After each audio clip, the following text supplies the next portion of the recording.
So I'm assuming you can all see my PowerPoint. Thank you. I see some nods. Appreciate the visible acknowledgement.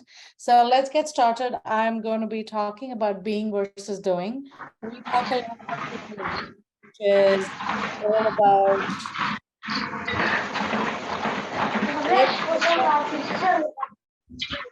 if you are in this session, if you could mute yourself, that would be brilliant. Thank you.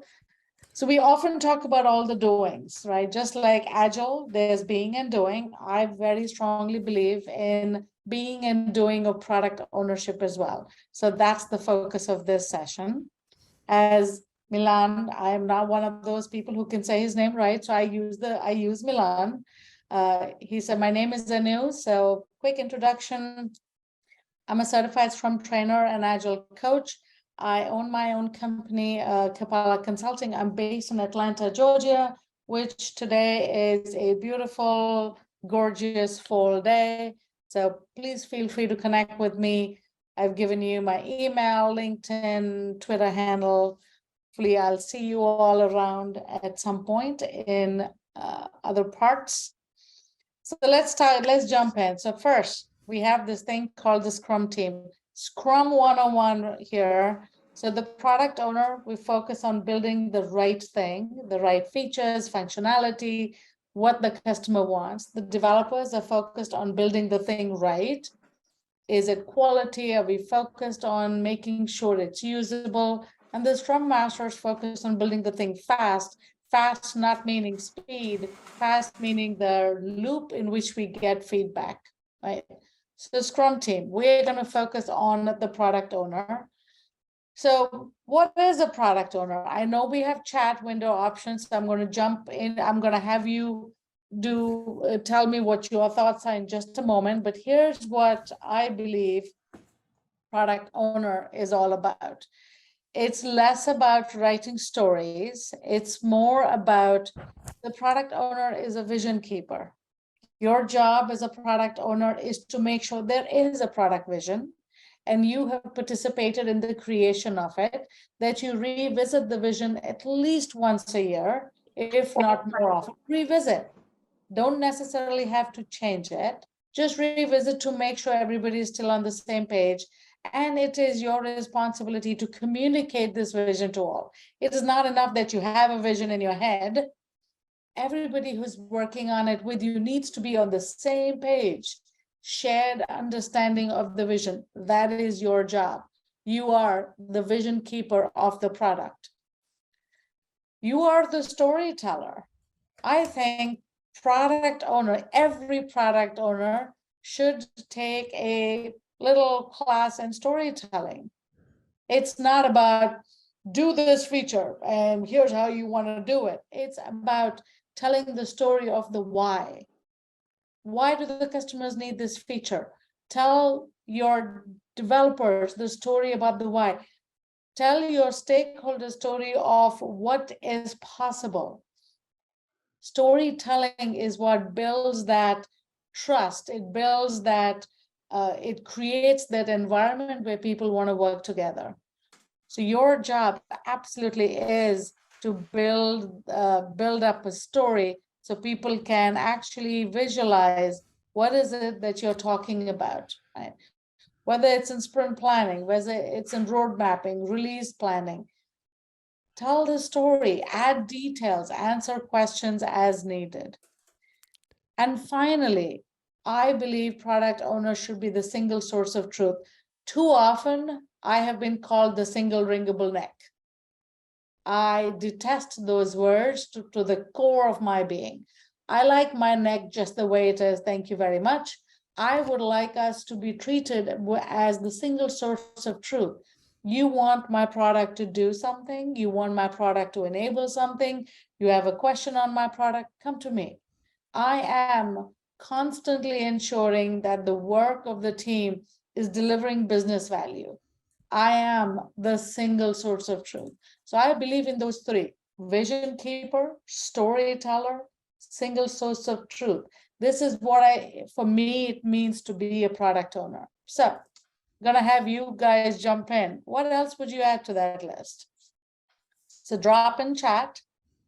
What else would you add as to be an effective product owner? What's missing on my list? What else would you add? Let's see. Champion, customer evangelist, champion for user experience, herder of cats. It does happen. Value maximizer. Hi, value maximizer, voice of the customer. Yes. For me, that's the storyteller coming in, customer delighter, owner of, I like that word, delight, customer delighter. I'm going to steal that, Michael. Owner of ROI, prioritizer, motivator, prioritize, challenges what a user wants and why. Yes, not just accepting, right? If you are going to be the single source of truth, you have to challenge some things as well. Business and technology bridge. I see some known faces here. Hello. Gateway from Scrum team to business. Yes, I think that's something that's missing here. The liaison between business and technology. They never speak the same language. Strong negotiator, a no-sayer. So one of my Scrum masters way in the back years ago, he gave me this no button. He says, as a product owner, this is the biggest thing I can ever give you. Anytime you are hesitant to say no, press the button. And this says no in different ways, and I think brilliant, right? Expectations mediator. Ooh, I like that. Yeah, or not now. Maybe it's not a no, it's a not now. So your job is as a product owner, so you all get it, right? This is what we want to focus on as we build towards it. Yeah, Elmo doll. Yes, enough. Let's move on, doll. As a product owner, you might need to also Elmo your teams through deep discussions and rabbit holes. So you get the feel for what a product owner should be. Servant leadership, absolutely. Lead by example, 100% on that. So what does that mean for us being a product owner? So this is what I call the DNA of effective product ownership, right? What does it mean to be a product owner? The being versus doing. I'm going to get to doing at the end. This is being. You got to be engaged. You got to be available. You got to be decisive, be empowered, be knowledgeable, and be foresightful. Right? It's a weird word, but I'll tell you what I mean by it. Right? I have come to see these 6 as the core basic traits a product owner must have or must be. So what do these look like? So engaged, you must, as a product owner, you have to be engaged, not just with your Scrum team, not just with the developers, but you also have to be engaged with the customer and the stakeholders. A bunch of you had said, customer delighter. If you are not engaged with your customers, you're not going to be able to do that.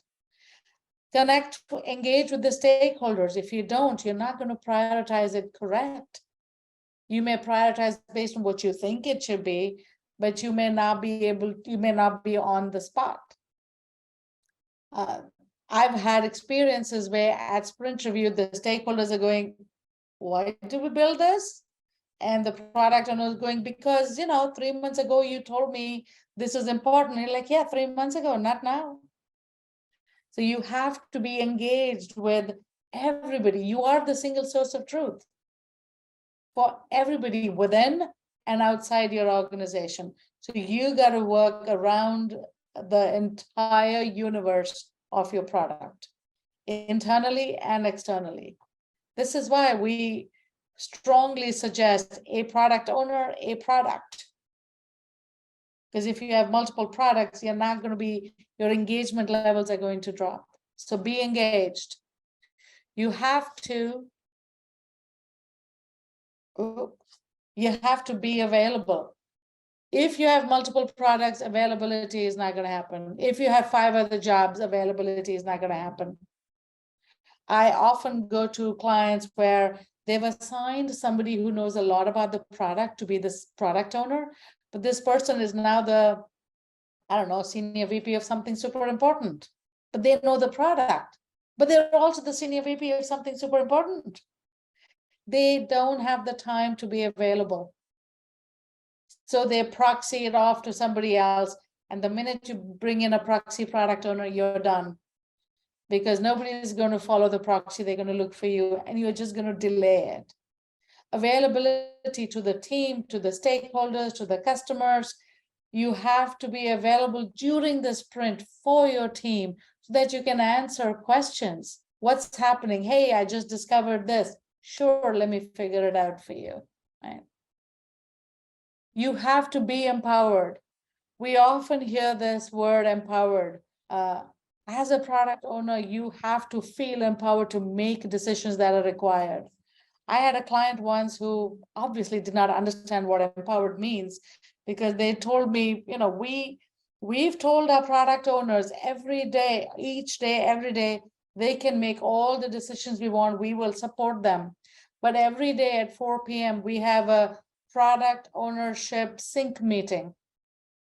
So far I'm like, okay, this is great. I said, so what happens in the sync meeting? Well, in the sync meeting, we review the decisions that the product owners have made during the day, and we decide which decisions stay and which we are going to overturn. I'm like, and that's empowering? Oh yeah, works great. I ask the product owners and they go, everything is delayed by a day. Because the minute I tell my team, you know, we should do this, they go, have you gone to the sync meeting yet with this? Has this been approved? If it is not, we are not going to work on it.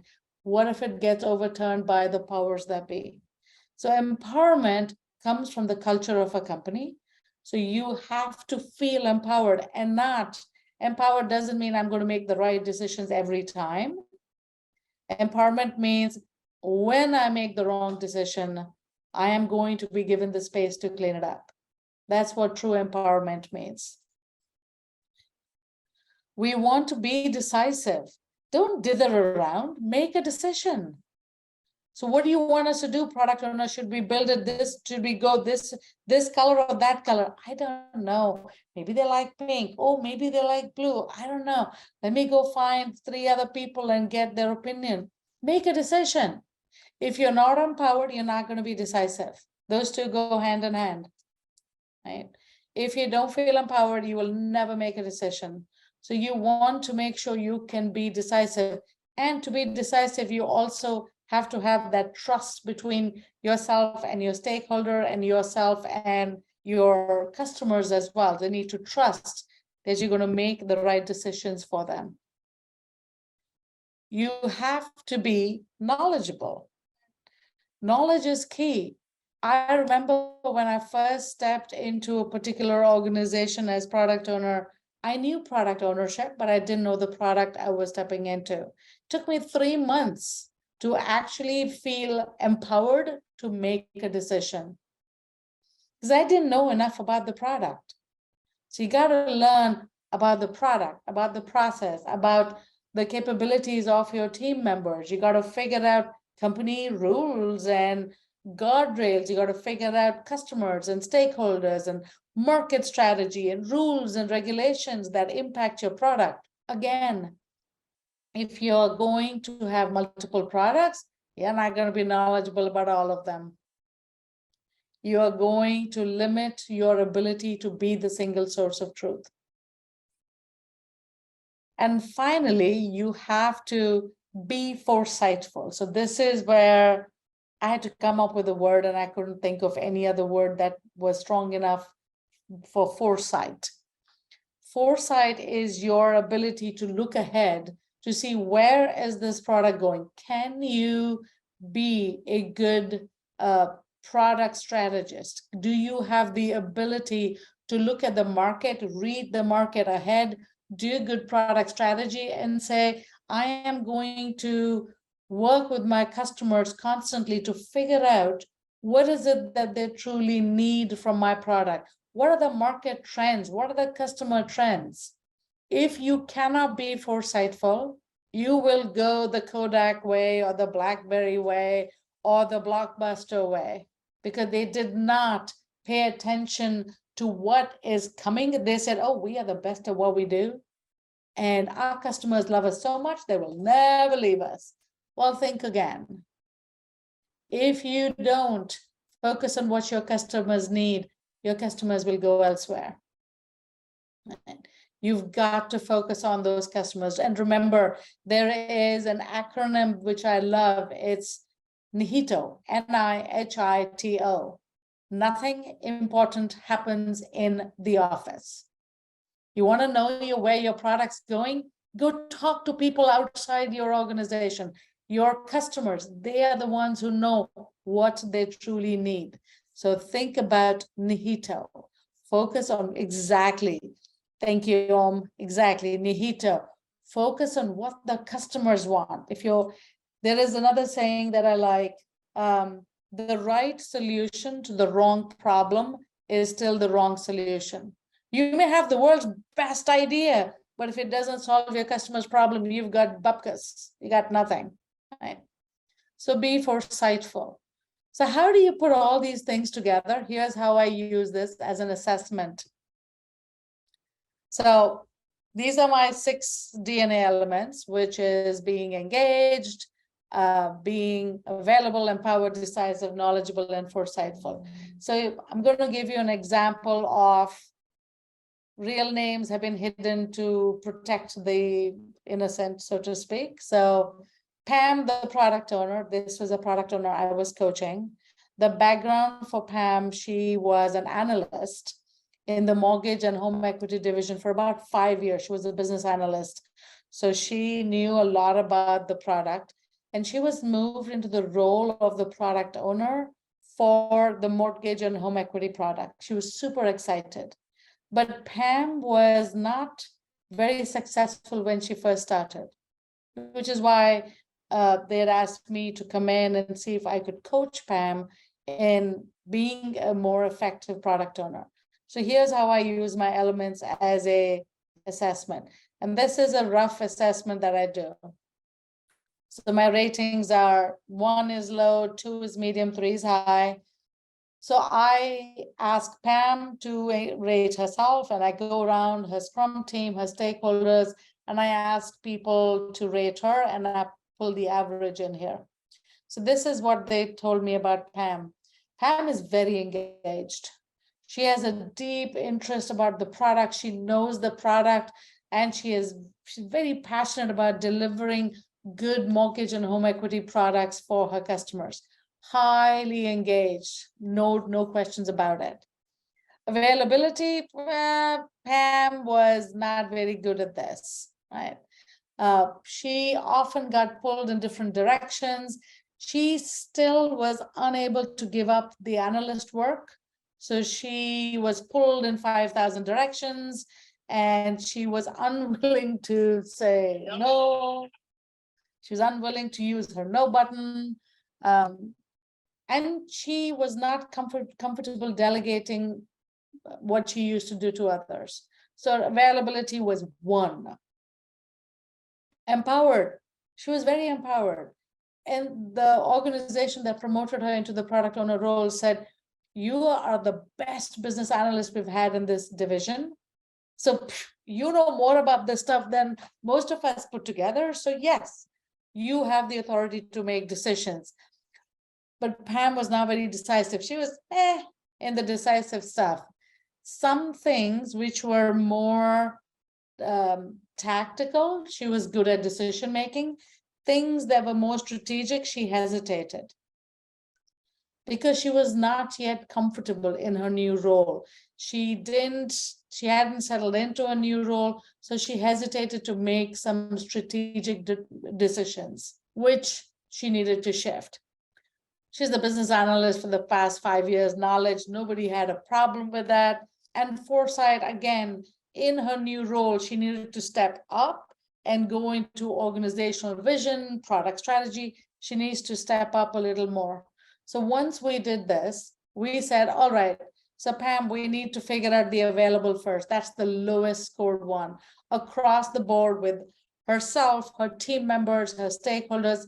That's the lowest score. Let's work on that. So I spent about 6 to 8 weeks with her on that, trying to help her increase the score. At one point, her score went up to 2. We said, okay, so now we have 3 2s. We have available, decisive, and foresight. What do you want to work on next? And she picked foresight. She goes, I don't understand this stuff, so I'm hesitating to make decisions at that level. So we worked a little bit on helping her learn some ways to be more strategic, to do more portfolio management. And because of that, she was able to be more decisive. And she realized as she stepped into that, she had to be able to delegate more of her work. So her numbers started going up. At about 6 months, Pam told me, I think I'm good at all of this. I think I'm at the 3 for everyone. I said, great, let's do another quick survey from everyone. And she realized what she sees for herself and how others see her can be different.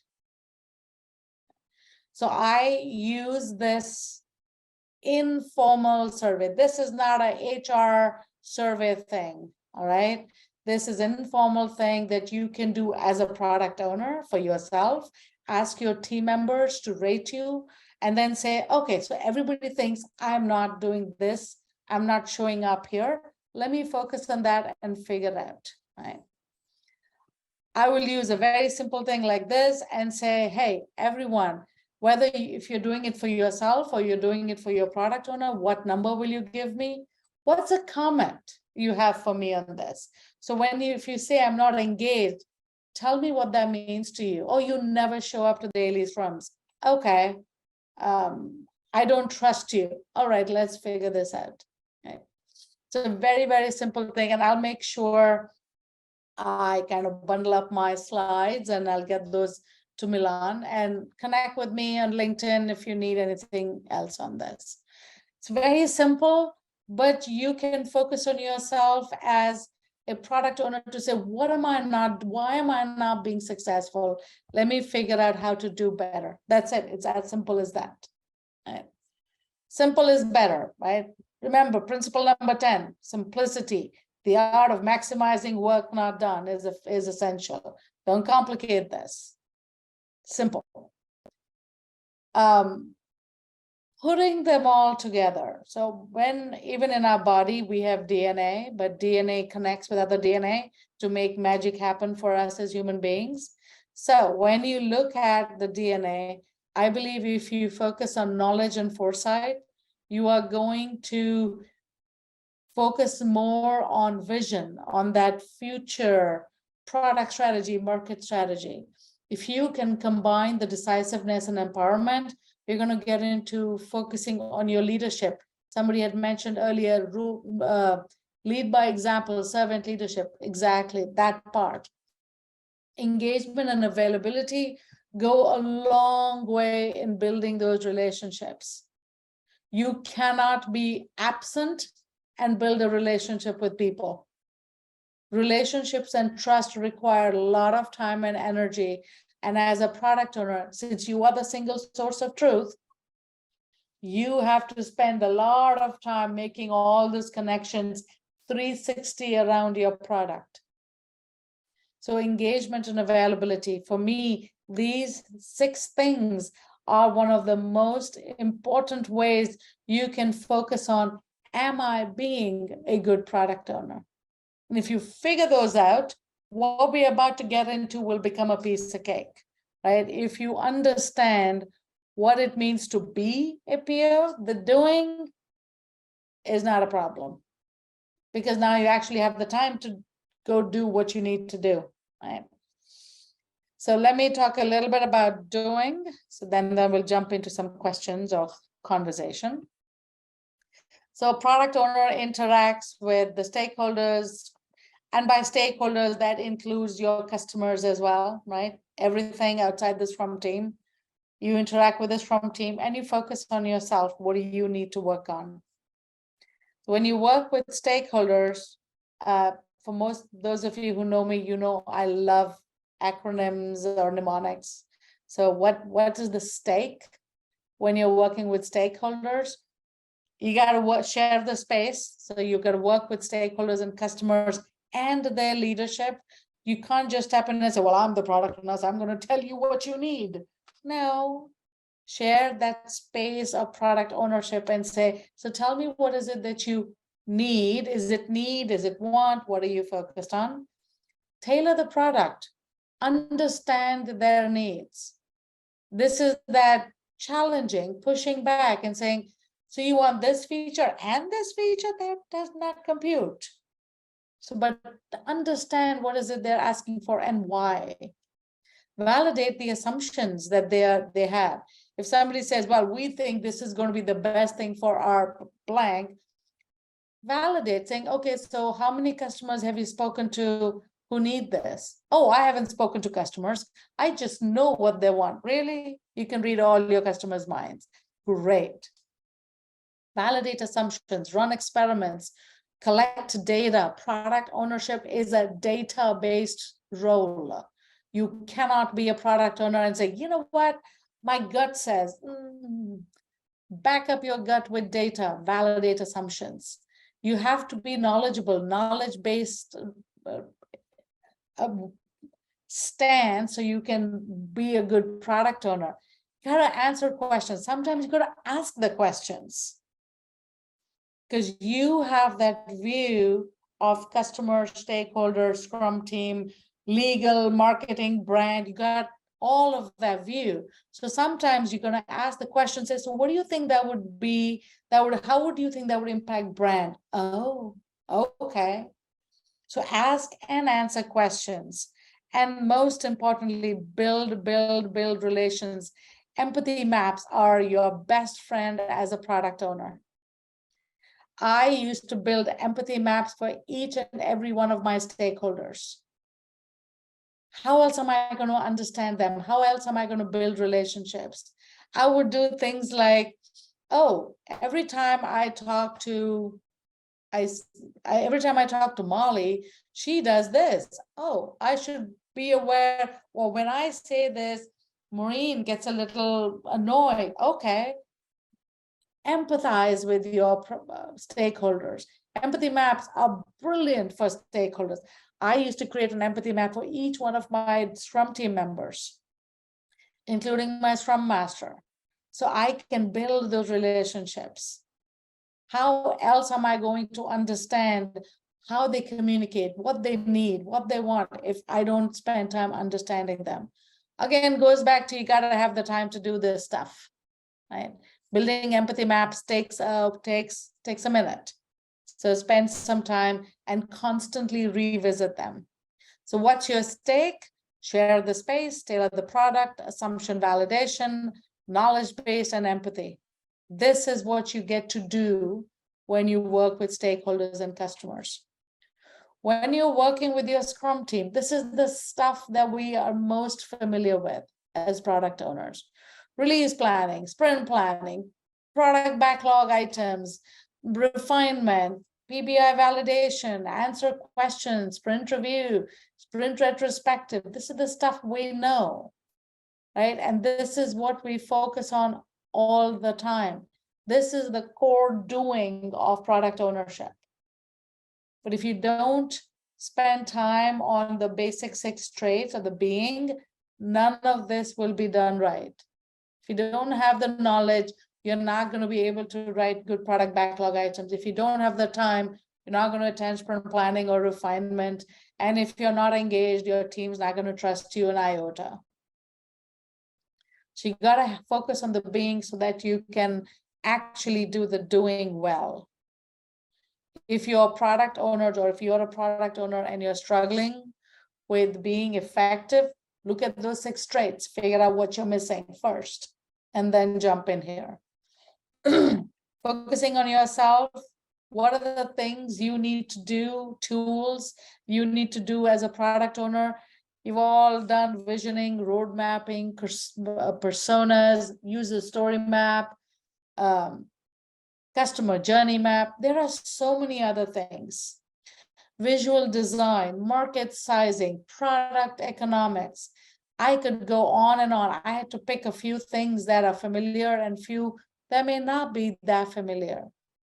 For me, I think the last two, the visual design and the market sizing, are key. Like if you're not focused on product economics, how on God's green earth are you going to know if your product is actually delivering the ROI? I think somebody had mentioned here ROI, there was a word I liked, owner of ROI. If you don't understand product economics, how do you know if your ROI is good? Right? You have to, I love what you've said there, focus on the being so that you can do the doing. If you focus on the doing, you will be ineffective, right? So make sure you are focusing on the, and let me tell you, what you see on your screen, none of this is Scrum. This is all product management. Scrum just says, well, there's a product backlog. A product backlog does not get created in a vacuum. A product backlog and a product backlog item gets created because you have a vision and you have personas and you have a roadmap, you have a story map, and then you're able to build a good product backlog. You cannot build this in a vacuum. So basically, there is no silver bullet. How do you become a better product owner? No one answer, no silver bullet. You've got to figure out what are you lacking, what are you missing, what are you not so good at, and figure out how to get better. You cannot do this alone. Product ownership is a team sport. Find yourself a really good Scrum Master or another product owner and figure out how you can get better. When I first became a product owner, I actually became a product owner because I thought the word owner in it meant I have control. What did I know? The word product owner, so I'm like, oh yeah, I can make decisions. And the control freak in my brain went, woohoo, I like this. Yeah. So I learned a little bit about product ownership, read one book, watched a video, figured out I know everything I need to know about product ownership. And I decided to make some decisions. I decided to change sprint backlog items. I decided to add acceptance criteria to an ongoing sprint item and all kinds of stuff that caused my Scrum team to kind of panic and freak out. My Scrum Master tried very, very hard to coach me, but I knew all them Scrum Masters, right? They're all those fluffy woo-woo people. I don't need that stuff. Come on, I know my stuff. I read a book. I watched a webinar. I know everything there is to know. And that was what I basically told my Scrum Master. I told him, go do your woo-woo stuff with other people. I don't need any tree hugging stuff for me. I'm good. I got this stuff. I got some OKRs to meet, and dang it, we're gonna meet them. So my Scrum Master, God thank him forever, was one of the most amazing Scrum Masters. And without him, I would have been a really good something or the other somewhere else. I would not have become a certified Scrum trainer, a coach, or whatever without him, because he actually spent time with me. He walked up to my desk one day and said, so, you want to go get a cup of coffee? I'm like, why? What are you going to want to teach me? He goes, nah, I don't know you. I'm just trying to get to know you a bit. Let me buy a cup of coffee. And by then, my relationship with my team had gotten so crappy that I said, oh my God, somebody's trying to be friendly. I'll take it. So we went to have a cup of coffee. He took me outside the building to a coffee shop down the street when we talked about stuff. Who's at home, who's in the family, what music do you like? We connected on the fact that we were both science fiction geeks and we both liked very similar movies, and we spent a lot of time trying to figure out how to get Comic-Con tickets, which neither one of us had ever managed to get, connected. It took me 3 weeks to actually say, so Jim, how do I deal with this team member? They just don't listen to me. I have been given a job to deliver this, but they just don't listen. They're so hard-headed. He's probably looking at me going, look at the mirror. He said, you know what? I have something I'd like you to read. Would you like read this article? I'll email it to you, read the article, and then we'll talk tomorrow. And the next day, instead of buying coffee, he said, let's just chat at my desk. And that became our pattern. Every day in the morning, before the daily scrum, we would chat at his desk. It took me 3 months to figure out he'd been coaching me. And in that time, he said, so let's do, I would love for you to do retrospective. I don't have time to do all that stuff. He goes, great. Okay, tell me, what floor do you park on? I said, I usually park on the top floor on floor 7. It was great. I'll park there too. At the end of the day, let's walk to the car together. I'm like, okay. And then as we walk, he said, so how was your day? What meetings did work well? What didn't work well? Again, smooth. It took him about 3 months. By the end of 3 months, I was doing a 20-minute retrospective every day at the end of the day. I would have been a brilliant something or the other somewhere if Jim had not been my Scrum Master. I am in the Scrum community. I'm a certified Scrum trainer, coach. I am a respected member of the community because my Scrum Master made me an effective product owner, and I stayed. If you're Scrum Masters, that's what you owe to your product owner. If you're product owners, go find your gem. Who's your gem? It could be a Scrum Master, it could be a fellow product owner, coach each other. You cannot do this by yourself. Figure out what you need to do and focus on where you need to improve. We never have time for that. We do not give ourselves time because, oh my God, my stories were bad, so I got to write better stories. Well, take a breath. Take a breath. Focus on the being so that you can do the doing. I worked with this assessment, this DNA stuff at a couple of places now. And from those places, here are some of the things that product owners have told me they are going to do based on the assessment that they did for themselves. They're going to create a product owner community of practice. By the way, if you don't have one of those in your organization, step number 1, product ownership is a team sport. Create a product owner community of practice. Spend time on product owner improvements. If you don't make time, you will never improve. Right? Pair with the team to learn more about how they work. Not just what you need to do. Spend time with the developers, spend time with the testers, spend time with the whoever else is in your team. And things like, how do you do your job? Let me help me understand. Oh, that's why you keep asking me to put this thing in the story. Got it. You're not just being a pain in the behind. You actually got it. Understand what they need to do their job. Pair with your customer to figure out what they need. Ever watched your customer use your product? Actually watch them use your product and ask them, so why'd you press that button? Because that's the only way I know how to get to that page.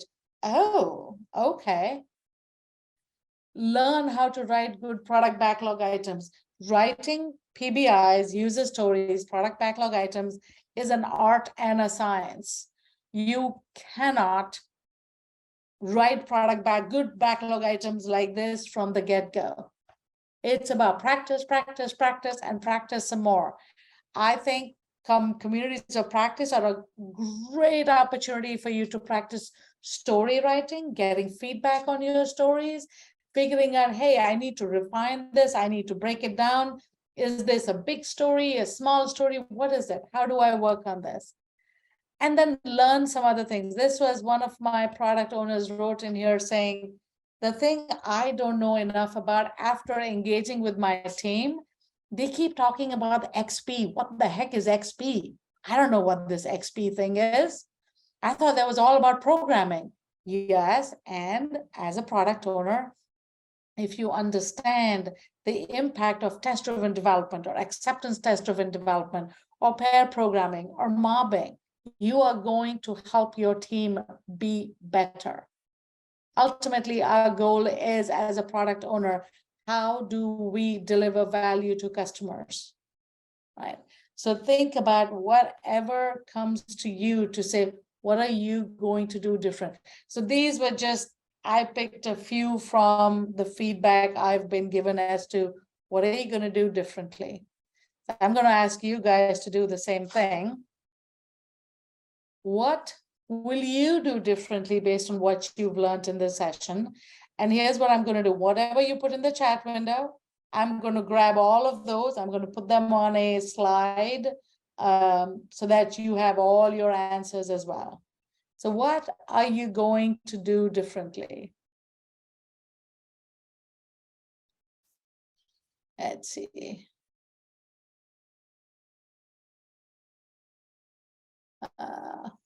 Form a product owner COP. Woohoo! Another one. Coach product managers differently and focus on how I can free up their time. Yes, availability. Product owner COP. Learn more time on product ownership. Empathy mapping. Yes, Anna, best thing you'll ever do. Practice writing good PBIs. Send out the survey for myself. Yeah, simple thing. Find and join the COP. Do a DNA assessment with my new PO. How best to support my product owner. And by the way, those of you who are Scrum Masters, thank you on behalf of your product owners. Thank you for being here. And you are the people who are going to make your product owners brilliant. So thank you. Focus on knowledge and decisiveness. Work with Scrum Master to improve the craft of all involved. Work with my PO to empower them, the PO assessment, improve my skills, find my coach. Yes, Lisa, go find your Scrum Master coach. Assessment. Yes, Shravanti, your Scrum Masters are your best friends. They're not, trust me, don't do what I was thinking back in the day. They're not there to make your life miserable. They're there to help you. Spend some intentional time to help them with the assessment, understand the team and their processes, what they struggle with, seek feedback. Yes. Try the survey, coach. This is great stuff. Weekly meetings with my Scrum Master coach. Yes, Michelle, that would be brilliant. Build relationships between product owner and all involved. Sometimes, and here's the thing, sometimes as product owners, we get so hung up on the product, we forget there are people too. So if you're Scrum Masters, help us product owners understand that when we are building value, it's actually for people, by people, right? Yes, be empowered plus be decisive. Make sure you're stepping into leadership. This is all brilliant. Thank you for this. So there's a question of empathy mapping. So what I will do is I will add into my slides a quick thing on empathy mapping. But empathy mapping basically is you take a look at a person. So Molly, I see you on my screen. I'm just going to use you. So if I'm going to build an empathy map for Molly, I'm going to say, well, I work with Molly in these situations. So when I work with Molly, what is she normally saying to me? What is she normally saying? What is she doing? What is she thinking? And how do I know that? I'm going to say, hey, Molly, what are you thinking right now? Oh, okay. So I'm going to write some stuff down. What is Molly hearing from others? So the empathy map says, what am I seeing? What am I doing? What am I hearing? What am I feeling? So you create a map so that you can empathize with the person. one of the things you do in an empathy map also say, what are the biggest pains that your person is dealing with? And what do they want most of? So that you can use the empathy map to help. For example, I've focused on, as a product owner, figuring out with my empathy maps, like if I have two people who are fighting, who have conflict, I do empathy maps for both of them so that I can help navigate the conflict, right? And I'll put in some more information. I'll give you a couple of examples there. In addition to source of truth, yes, is the vision keeper, storyteller, single source of truth. Yes, focus on the being, focus on the being, focus on the being. Trust me, you can watch a YouTube video to figure out or read a book to do the doing. Focus on the being.